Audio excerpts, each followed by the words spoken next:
Natin, ito nga nung pagkakaroon ng Boracay. Isa ako dun sa mga nakapuntahan.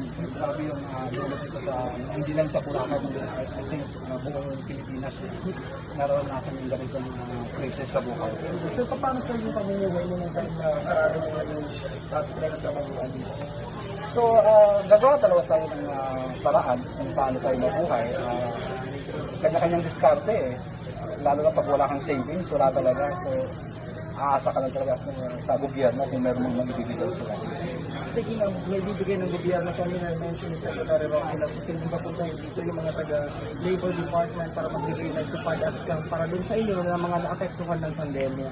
Mas maganda yun kung talagang sila dito ang pupunta personal para at makita nila kung gaano naghihirap yung mga tao dahil dito sa pandemic. Para at makita rin nila kung makita nila yung sitwasyon dito sa Boracay.